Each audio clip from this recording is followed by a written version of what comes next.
ఇప్పుడు దేవుడి పేరు తెలియదండి. ఓ జంతువు ఎవరు గజేంద్రుడు ఏమని పిలిచాడు? పేరు పెట్టి పిలవలేదు నాన్న, పట్టుకుంది కాదు మొసలే, పేరు పెట్టలే, వచ్చాడు విష్ణుమూర్తి. ప్రియ స్నేహితులారా, హిందువులు ఎంత కొండెర్రి పప్పులో ఈ యాంకర్ ఉపేందర్ని చూస్తే అందరికీ అర్థమైపోద్ది. ఎందుకనంటే ఆ రాధా మనోహర్ చెప్పినటువంటి మాటల గ్రంథాల్లో ఉన్నవో లేవో కూడా ఈ దరిద్రుడికి తెలియదు. ఎందుకంటే ఈ దరిద్రులు బొట్టు పెట్టుకుంటారు కానీ గ్రంథాలు చదవరు. ఎరా దరిద్రులరా, గ్రంథాలు చదవరా? ఆడియుడు చెప్పినటువంటి సొల్లు కౌరులే నమ్ముతారా? నిజాలు నమ్మరా మీరు? ప్రియ స్నేహితులరా, ఇప్పుడు గ్రంథాల ఆధారంగా రాధామోహన్ చెప్పిన ప్రతి మాట కూడా అబద్ధము అని గ్రంథాల ఆధారంగా తెలుసుకుందాం. ఈ పిచ్చికి బాబా అంటున్నాడు, ఏనుగు పేరు పెట్టి పిలవకపోయినా విష్ణు ఏనుగుని కాపాడడానికి వచ్చాడు అని చెప్తున్నాడు. కానీ గ్రంథాలు ఏం చెప్తున్నాయి అంటే ఈ ఏనుగు సనాతన దేవుళ్ళనే పిలిచింది అని గ్రంథాలు చెప్తున్నాయి. ఎలాగా అని అంటే ఈ ఏనుగు సనాతన హిందూ ఏనుగు.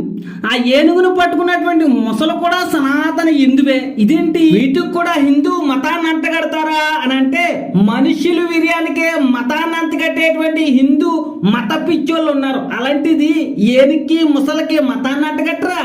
మతాన్ని అంటగట్టారు. ఎలా అంటే ఏనుగు పూర్వజన్మలో ఇంద్రాద్యుమ్నుడు అనే ఒక హిందూ దైవ భక్తుడంట. ఆ దైవ భక్తులో మునిగిపోయి అగస్త్యుడు వస్తే పట్టించుకోలేదంట. అందుకని అగస్త్యుడు ఈ ఇంద్రాద్యుమ్నుని నువ్వు ఏనుగైపో అని శపించాడంట. అలాగే ఈ ముసలు కూడా పూర్వజన్మలో ఊహు ఆహా అనే గంధర్వుడంట. ఏంట్రా ఈ పేర్లు? ఈ ఊహు అన్నవాడు వాళ్ళ పిల్లలతో కలిపి నీటిలో జలకాలు ఆడుతూ ఉంటే ఆ నీటిలో కాళ్ళు కడుక్కుంటాకో లేకపోతే ఇంకేం కడుక్కుంటాకో దేవల మహర్షి అనేవాడు వచ్చాడంట.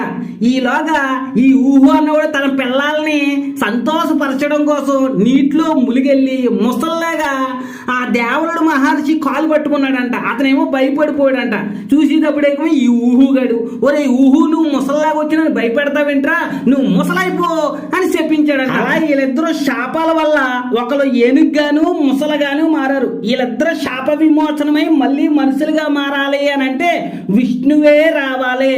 ఈ ఏనుగు పేరు పెట్టి పిలిచినా విష్ణువే రావాలి, పిలవకపోయినా విష్ణువే రావాలి. ఎందుకనంటే విష్ణు వస్తేనే వీళ్ళిద్దరికి శాప విమోచనమై మనుషులుగా మారతారు అని ఆర్య బ్రాహ్మణులు ఈ కల్పిత కథని రాసుకున్నారు. ఇప్పుడు అర్థమైందా విష్ణువే ఎందుకు వచ్చాడో? ఇది కల్పిత కథ అని ఎందుకనంటే మొసలే ఏనుగునంట ఆహారం లేకుండా నీటిలోనే 1000 సంవత్సరాలు కొట్టుకున్నాయంట. ఇంతకంటే అజ్ఞానం ఏదన్నా ఉందా? అరే అసలు ముసలి ఏనుగు ఎన్ని సంవత్సరాలు బతికితే సుమారు 60 నుండి 80 సంవత్సరాల వరకు బతకొచ్చు.